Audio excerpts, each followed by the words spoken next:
तो हमने कल इस तरह का एक प्रॉब्लम किया था, बस उसी तरह का फिर से एक प्रॉब्लम करने जा रहे बेटे। ध्यान दीजिए। देयर इज अ वॉल, इससे एक रस्सी बांधी हुई है। ये रस्सी जाती है एक सपोर्ट को, और यहाँ से दिस इज अ पुली। यहाँ पर होता है वेट पैन, कल मैंने बताया था आपको। और ये जो पूरा अरेंजमेंट है इसका नाम क्या है? सोनोमीटर। ठीक है, इसका नाम क्या है? सोनोमीटर। ये जो सोनोमीटर है, तो इस सोनोमीटर में हम देखना ये चाहते हैं कि जब हमने इसको ऐसे रखा था तब आपका जो वायर था इसका लेंथ दिया है आपको L। ठीक है, आपसे पूछा है कि अगर इसको पानी के अंदर डुबा दिया जाए, इसको पानी के अंदर हमने डुबा दिया, तो अब क्या होगा? ठीक है, अब इसमें क्या होगा ये हमें देखना है। तो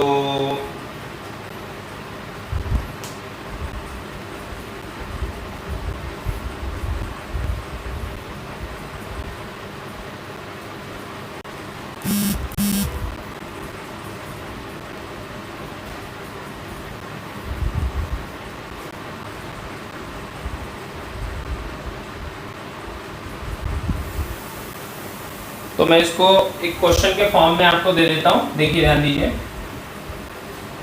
तो मैं इसको बोल देता हूं कि सोनोमीटर is in unison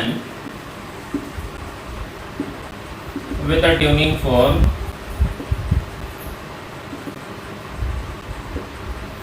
एक ट्यूनिंग फोर्क के साथ ये यूनिसन में है, and resonating length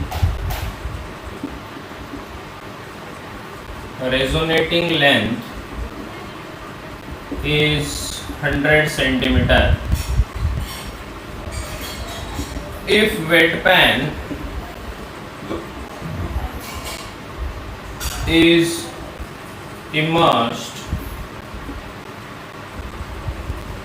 in water, then resonating length decreases. Resonating length decreases to 90 centimetre, 90 centimetre हो जाती है रेजोनेटिंग लेंथ। आपको पूछा है find the density of the mass in weight pan, in the pan. ये जो आपका पैन है, पैन मतलब वेट पैन है वो, है ना। तो उसके अंदर जो भी आपका लिक्विड है तो उसका आपको डेंसिटी ढूंढना है।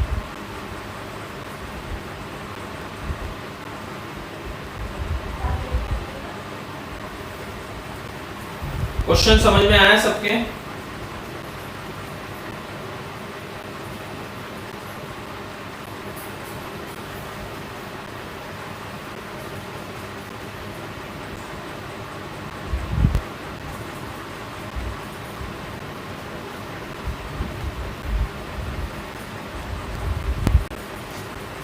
तो इस तरह का क्वेश्चन हमें दिया है।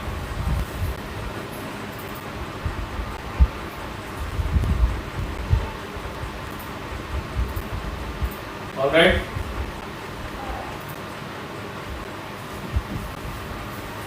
देखिए इसको कैसे सॉल्व करना है पहले मैं आपको बता देता हूं, फिर आप दूसरा प्रॉब्लम जो मैं दूंगा तो आप लोग उसको करना। देखिए ध्यान दीजिए सब लोग। सबसे पहले बात करेंगे कि यहाँ पर पहले सोनोमीटर दिया। सोनोमीटर का मतलब क्या होता है प्यारे बच्चों? What is sonometer? बताइए जरा, कौन बताएगा व्हाट इज सोनोमीटर?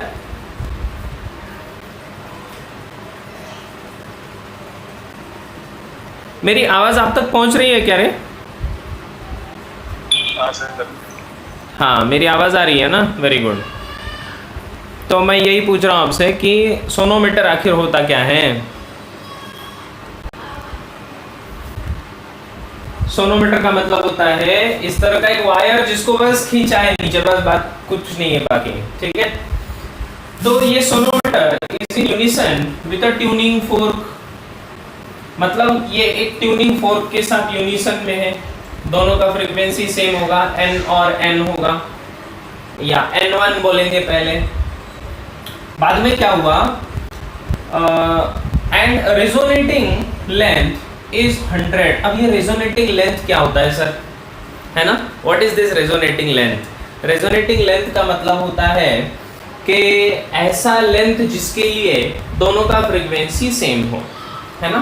तो n1 कितना हो जाएगा? तो मैं कह सकता हूँ कि n1 must be equals to 1/2 L1 under root T by m, ठीक है? ये n1 हुआ। बाद में जाकर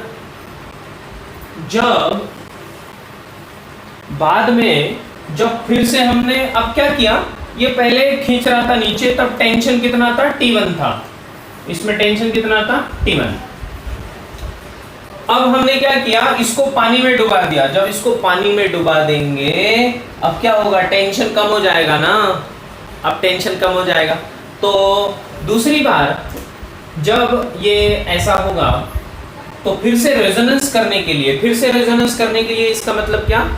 इसका मतलब कि पहले ट्यूनिंग फोर्क का फ्रीक्वेंसी n1 था, तो ये 100 सेंटीमीटर लेंथ के लिए L1 इक्वल्स टू 100 सेंटीमीटर के लिए उसके साथ मैच कर रहा था अपना फ्रीक्वेंसी। अब बाद में रेजोनेटिंग मतलब फ्रीक्वेंसी को मैच करना, बस, बाकी कुछ नहीं है। तो अब बाद में इसने जब पानी में डाल दिया, तो पानी में डालने के बाद अब अपना लेंथ कितना हुआ? 90 सेंटीमीटर। क्यों भाई? अब अपना लेंथ कितना हुआ?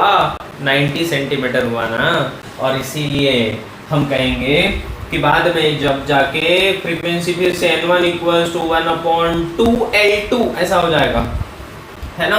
Under root of T2 by m। बाकी कुछ चेंज नहीं होगा, बाकी सब सेम रहेगा। इन दोनों को अगर इक्वेट करा देंगे तो क्या होगा? Under root T by L1 under root T1 by L1 equals to under root T2 by L2। इस तरह से हो जाएगा, बाकी सब कैंसिल हो जाएगा। अब काम की बात करते हैं। अब सबसे इंपॉर्टेंट है कि find the density of the mass in the pan. इस पैन के अंदर जो मास था, ये जो मास उसको नीचे खींच रहा है mg, तो आपसे पूछा है कि उसका डेंसिटी कितना है। अरे वाह वाह वाह वाह, कहाँ से कहाँ लेके जा रहे, देखो आपको मास से लेकर डेंसिटी तक पूरा ऊपर तक लेके जा रहे। तो अब क्या करना पड़ेगा, तो आइए देखते हैं कैसे करना है इसको। अब सबसे पहले ये तो आपके समझ में आ गया कि ये T1 by L1 equals to under root T2 by L2, ये तो समझ में आ गया, है ना? सो this is very very clear. लेकिन अब इसको हमें सॉल्व करके देखना है कि एक्चुअली mg रहेगा T1, क्योंकि पहले जब टेंशन था T1 तब T1 इक्वल्स टू कितना था? mg था शुरुआत में। तो मैं ऐसा बोल देता हूँ under root of mg divide by, पहले L1 कितना था बेटा? 100 था ना, राइट?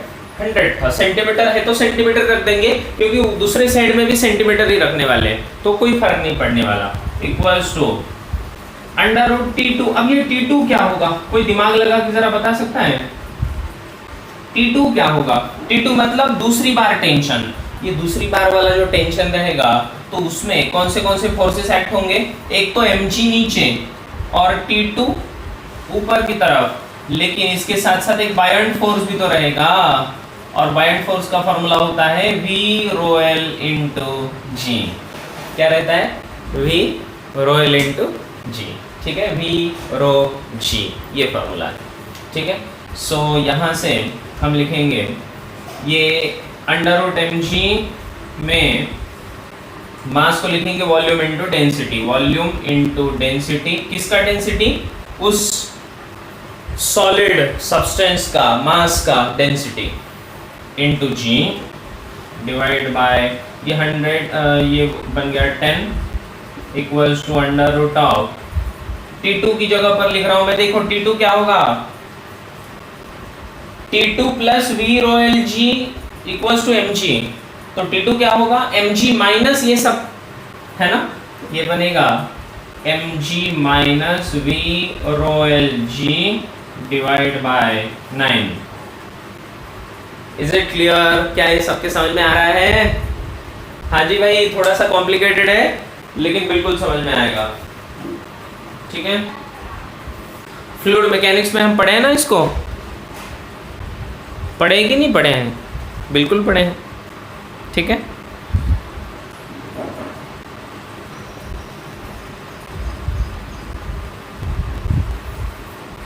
लिख लिया?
तो चलो जी भाई, ये तो समझ में आ गया। अब क्या करना है आगे? अब कुछ नहीं, बहुत बड़ा सिंपल है।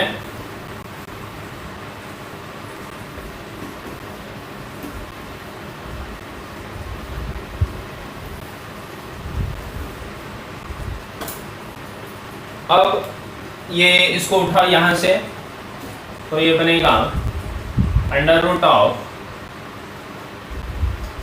या फिर दोनों साइड में स्क्वायर भी बना सकते हो आप, स्क्वायरिंग बोथ द साइड्स भी चलेगा। ठीक है, अगर स्क्वायरिंग बोथ द साइड्स कर दिया हमने,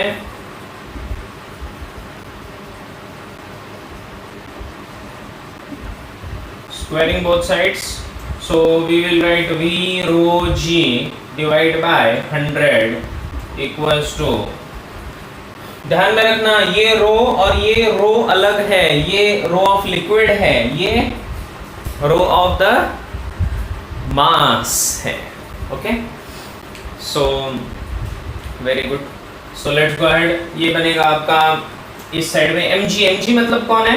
mg है आपका v rho g minus v rho l g divide by 81, 9 का स्क्वायर 81। ओके, इसमें से देखो यार vg कॉमन आएगा तो Vg कैंसिल हो जाएगा, V और G दोनों जगह कैंसिल, मल्टीप्लाई कर लो, ये हो जाएगा 81 rho equals to 100 rho minus 100 rho L।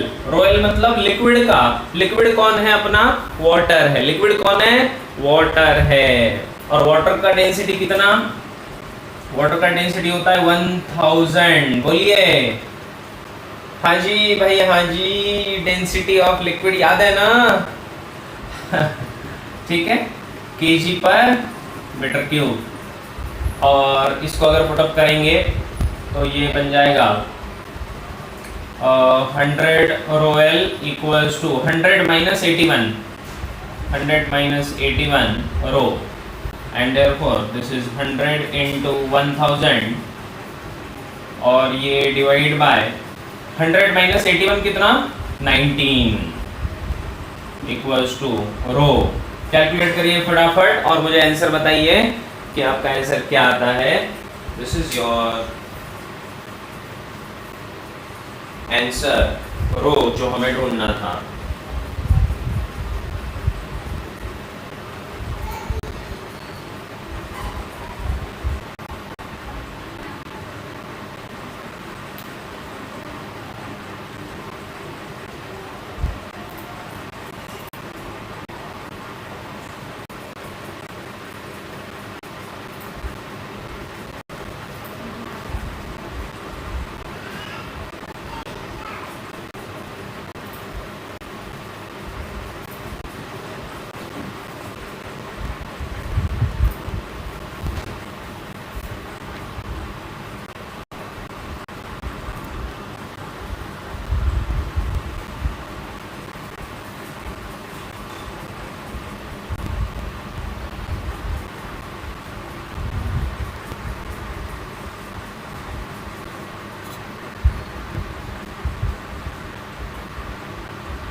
तो हर्षवर्धन कह रहा है rho equals to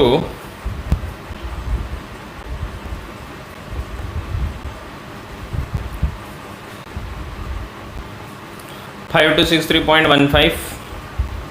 Yeah, that is correct. 5263.15.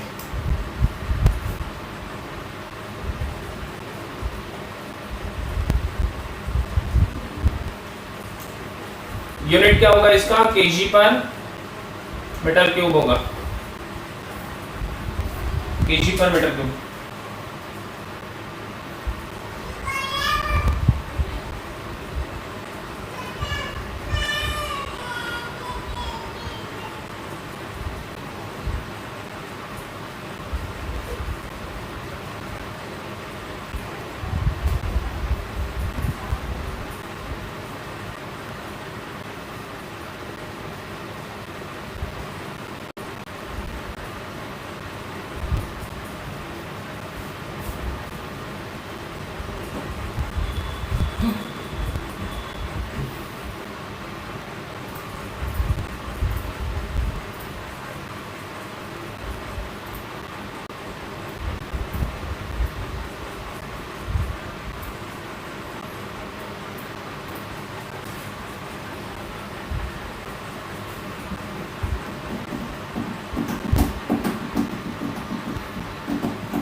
Right,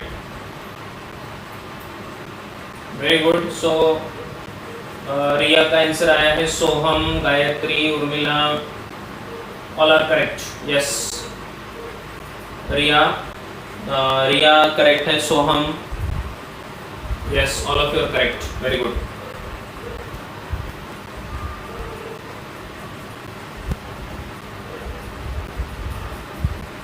So that's correct. Very good. Let's go ahead. तो ये समझ में आया? क्या हम आगे बढ़े?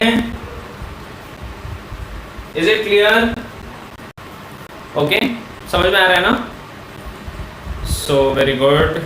I think we should move ahead now. Clear है सबको अब तक ये सब? चलिए आगे बढ़ते हैं। अब एक बढ़िया सा प्रॉब्लम देता हूं, ऐसा ही आप करके बताना मुझे। ओके, देखिए ध्यान दीजिए, आपको दिया है कि सोनोमीटर is in unison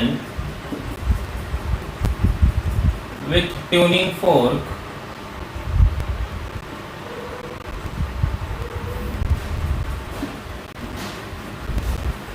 नहीं तो थोड़ा अलग क्वेश्चन पहले दे देता हूं। देखिए, sonometer produces 5 beats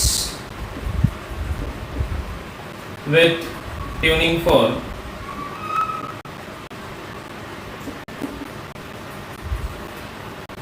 sonometer produces 5 beats with the tuning fork for 90 centimeter and 95 centimeter length both। ठीक है, दोनों लेंथ के लिए वो 5 बीट्स पर सेकेंड प्रोड्यूस करता है। तो आपसे पूछा है कि find the frequency of tuning fork.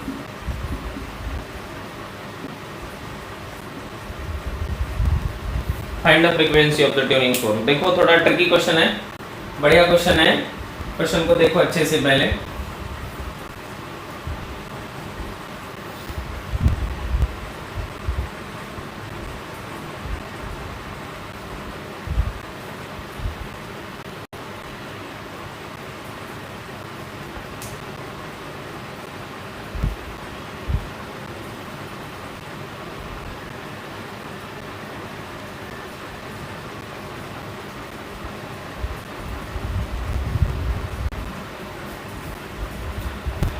दिखने को मासूम सा क्वेश्चन लगता है, मासूम ही है।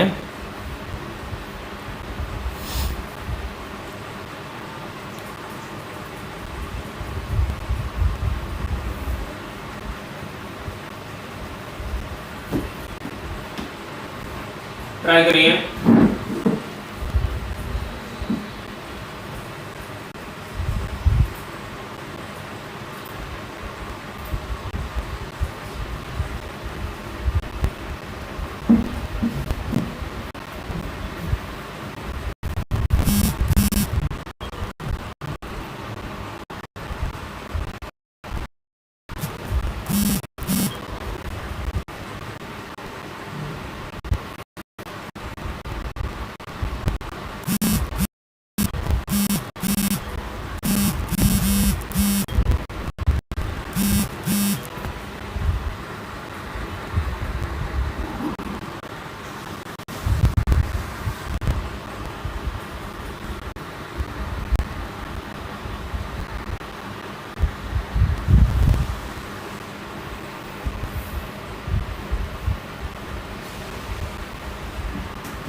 ट्राई करिए।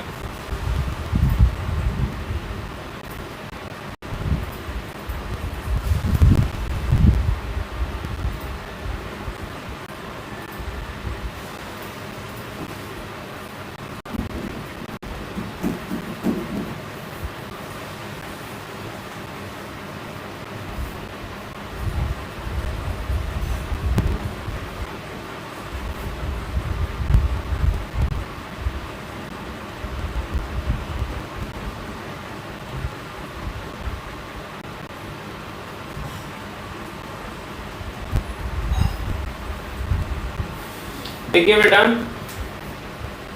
मैं कुछ हिंट देता हूँ आपको। सोनोमीटर है, सोनोमीटर मतलब अपना वायर है, कुछ नहीं है ना।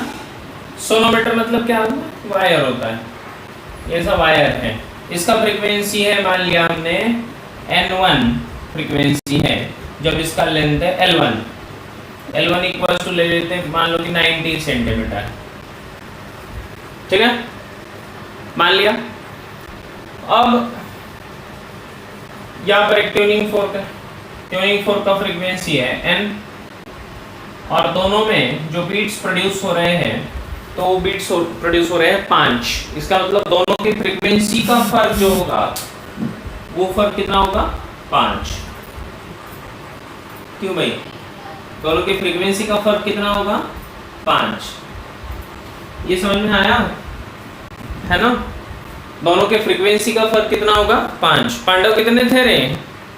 5 है ना भाई। सो चलिए अब जब लेंथ बढ़ा देंगे 90 सेंटीमीटर से, जब लेंथ 95 सेंटीमीटर हो जाएगा तब क्या होगा, तभी भी इसके साथ 5 बीट्स ही प्रोड्यूस होंगे। इसका मतलब है कि पहले फ्रीक्वेंसी इसका 90 सेंटीमीटर जब था तब फ्रीक्वेंसी था n1, और जब 95 हो जाएगा लेंथ तो फ्रीक्वेंसी घट जाएगा, फ्रीक्वेंसी घट जाएगा। तो पहले ज़्यादा था फ्रीक्वेंसी, अब फ्रीक्वेंसी घट गया, तो मैं बोल दूंगा दोनों का डिफरेंस कितना, 5। तो मैं बोल सकता हूँ कि n1 minus n must be 5 पहले, बाद में जाके जब लेंथ आपका हुआ, बाद में जाके जब आपका लेंथ हुआ L2 इक्वल्स टू 95 सेंटीमीटर तो फ्रीक्वेंसी घट गया N2, है ना। और ये N2 इतना घट गया कि फिर से 5 से कम हुआ, मतलब 10 से घटा पूरा। क्लियर? सो मैं बोल सकता हूँ कि n minus N2 equals to 5। ठीक है, इस तरह। ठीक है, सो ये समझ में आ रहा है सबके?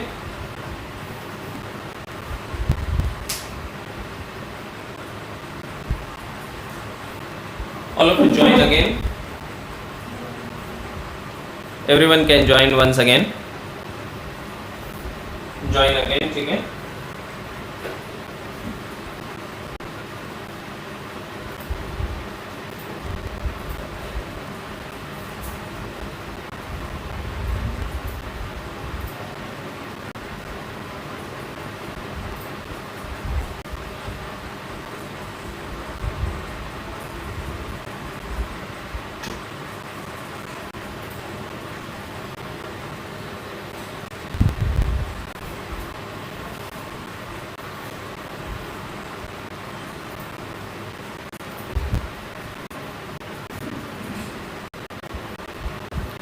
तो इस तरह से हमने क्या देखा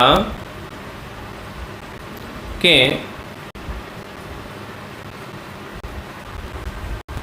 ये दोनों का जो डिफरेंस है वो हमेशा हमेशा के लिए 5 ही है।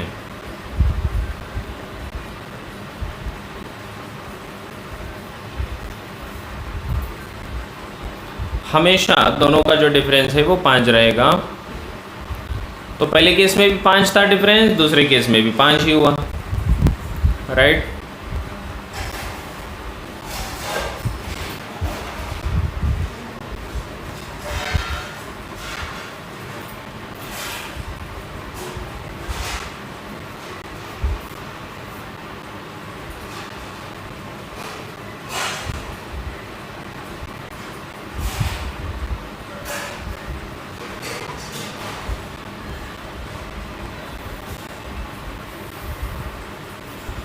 तो आइए अब देखते हैं कि किस तरह ये इन दोनों को अगर ऐड कर दिया जाए तो ये बनेगा n1 minus n2 add this to, so n1 minus n2 बनेगा 10। ये हुआ इक्वेशन नंबर 1। ठीक है, n1 माइनस n2 जब कर दिया मैंने तो कितना बना बेटे, 10 बना। और अब अगर ये 10 है, अब हम यहाँ पर कह सकते हैं मीटिंग आहे करू तू थांब 1 मिनिट आता येतोय का, थांब 1 मिनिट थांबा।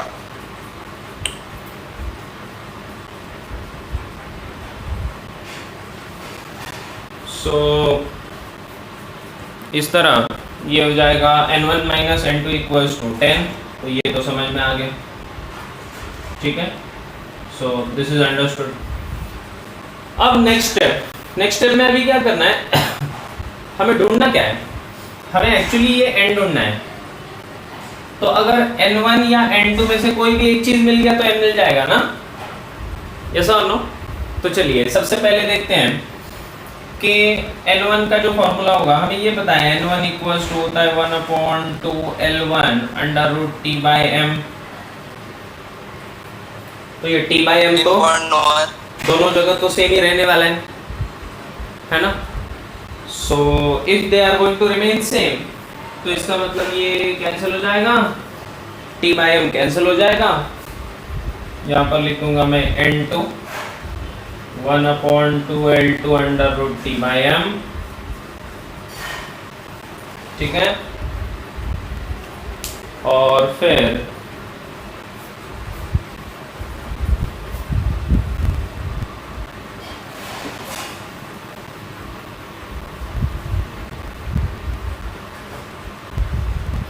this will become N1 upon N2 is equals to L2 divided by L1, ठीक है। So how much is L2? L2 is 95 divided by 90, clear. तो अगर मैं यहाँ पर वैल्यू को पुटअप कर दूं तो N1 equals to 95 by 90 N2, इसको उठा के पुटअप करो, put in equation number 1, put in equation number 1। So what do you get, see here, so N1 minus, मतलब N1 की जगह लिख रहा हूं मैं ये 95 बाई 90, 5 से इसको अगर करेंगे तो क्या होगा, सो this is 16 and this is 70, okay, clear. I am sorry, this is 18 and this is 19, so this will become 19 by 18 N2 minus N2 should be equals to 10, और इसीलिए ये बनेगा 19 माइनस 18 कितना हुआ 1, N2 divide by 18 equals to 10, N2 बना 180 hertz. और जब N2 पता चल गया तो हमें ढूंढना क्या है, कैपिटल N, तो capital N minus N2 is 5, तो plus 5, so 5 plus N2 which is 185 hertz, so that will be your answer, N equals to 185 hertz। इस तरह से हमने इसका आंसर ढूंढ लिया। Is it clear?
तो क्या ये समझ में आया?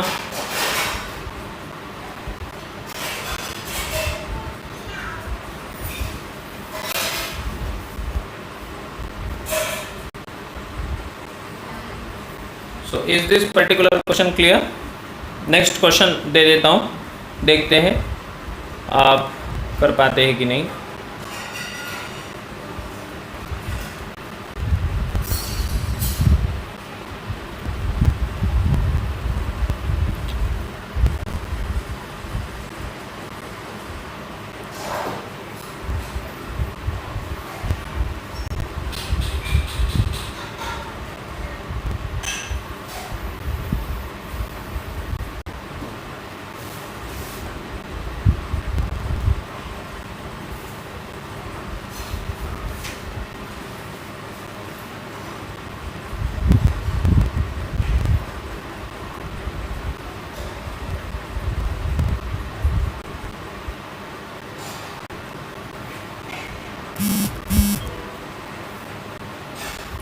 चलो एक क्वेश्चन ऐसा करो, क्वेश्चन देखिए कि there is a string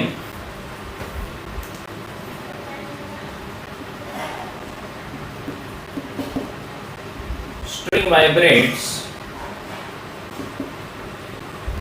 in its fifth overtone। पहले बच्चों ध्यान दीजिए, the string vibrates in its fifth overtone, ये हमें दिया है और बोला है कि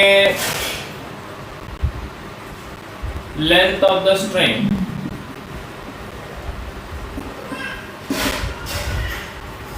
is 1.8 meter। Find distance between successive nodes, ये क्वेश्चन है। Find the distance between the successive nodes, आपको ढूंढना है। इस तरह का ये क्वेश्चन आपको दिया है, देखिए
क्या बोलो, एनीबॉडी?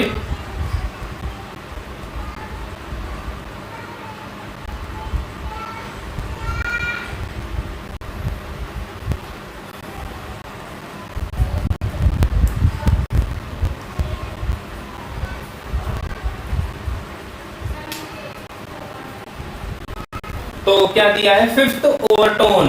अब ये फिफ्थ ओवरटोन क्या होता है सर? याद आया क्या फिफ्थ ओवरटोन? नहीं आया याद?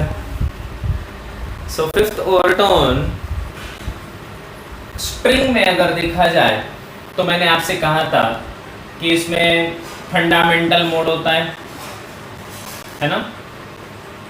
सो there is a fundamental mode, उसके बाद उसी को फर्स्ट हार्मोनिक कहा जाता है ना?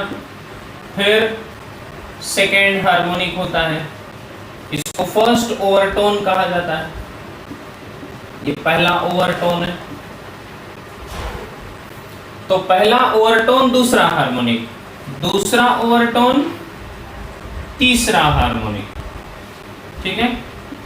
इसी तरह अगर देखेंगे तो फिफ्थ ओवरटोन आपका बन जाएगा सिक्स्थ हार्मोनिक। क्या बन जाएगा वो? Sixth harmonic. और सिक्स्थ हार्मोनिक का मतलब क्या होता है?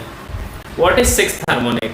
Sixth harmonic actually means that the frequency is equals to 6 times fundamental frequency 6n। क्या होता है वो? It is actually 6n। Clear? So frequency इसका 6n है, ये समझ में आया? अब हमें ये पता है कि the length of the string दिया है 1.8 मीटर, तो फंडामेंटल फ्रीक्वेंसी का जो एक्चुअल फॉर्मूला है, राइट? सो फंडामेंटल फ्रीक्वेंसी का फॉर्मूला होता है 1/2L अंडर रूट T/m। ये फंडामेंटल का फॉर्मूला था और इसके लिए हमने देखा था कि किस तरह अगर देखा जाए इसमें तो पहले हार्मोनिक में एक लूप था, दूसरे हार्मोनिक में 2 लूप आए थे, तीसरे हार्मोनिक में 3 लूप आए थे, याद है क्या आपको? ठीक है, इस तरह 6th हार्मोनिक में कितने लूप्स आएंगे? 6 लूप्स आएंगे अलग अलग। तो मैं ऐसा बोल सकता हूं कि इसमें ये देखिए इस तरह 6 लूप्स बना रहे हैं हम।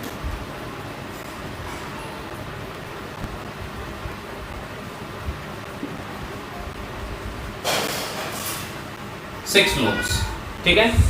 सो this is your 6th harmonic और 6th हार्मोनिक में ये जो पूरा डिस्टेंस है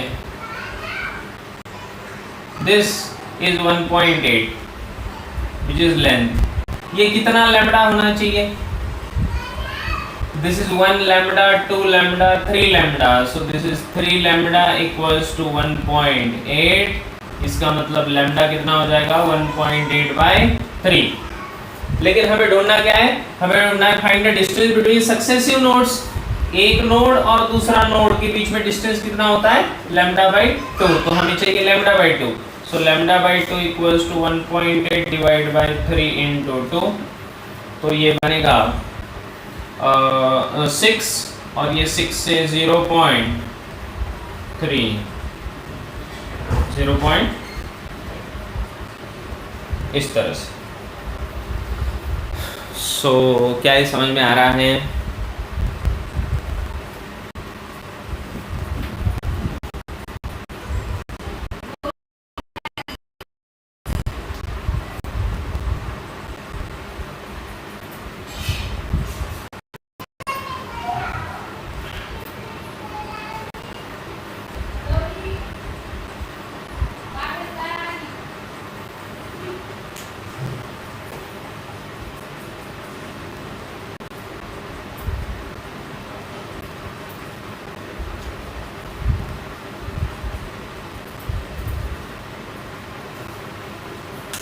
तो इस तरह से इसके प्रॉब्लम्स हमने आज देखे।